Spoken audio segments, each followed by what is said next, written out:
Nerijus Dunauskas pristatau startint. Galbūt ir nereikėtų, bet žinoma, tos tendencijos yra pakankamai ryškėjančios. Čia šūvis iš toli ir Lukas nepavyko nei smūgis. O dabar Hegelman kontra ataka, Jonaitis, jo smūgis. Dar vienas perdavimas į baudos aikštelę, čia gera galimybė, Urbelionis.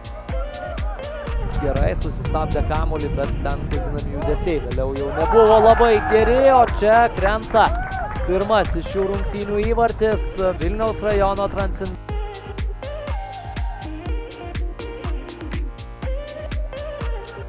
smūgis į vartus yra blokuojamas.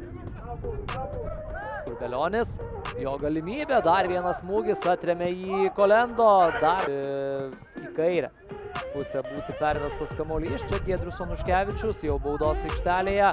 Onuškevičius, jo smūgis blokuojamas ir čia dar viena pavojinga situacija. Petkus iškart paleidžia į kraštą Onuškevičių. Baudos aikštelėje jis smūgiuoja dešinę koją ir Žilo.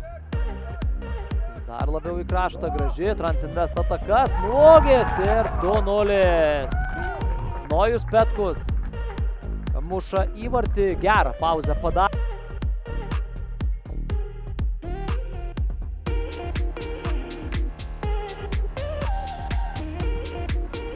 Perdavimas į baudos aikštelę ir ką ir kalbėjau.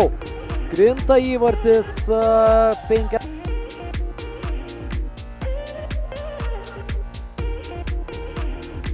Perdavimas į baudos aikštelę ir ką ir kalbėjau. Krinta įvartis 5. Čia gražus buvo Petkaus sumanymas, jis pats susigrąžina kamuolį.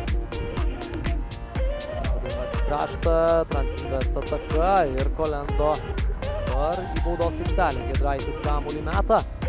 Čia gali būti pavojinga, tiek futbolininkas prasimeta dabar varžovus. Sinkevičius baudos aikštelėje, jo smūgis, čia geras šansas, Telmokui nepavyksta ir atsimuša. Taip, kad Hegelman B komanda šiandien nieko daugiau padaryti nebegalės.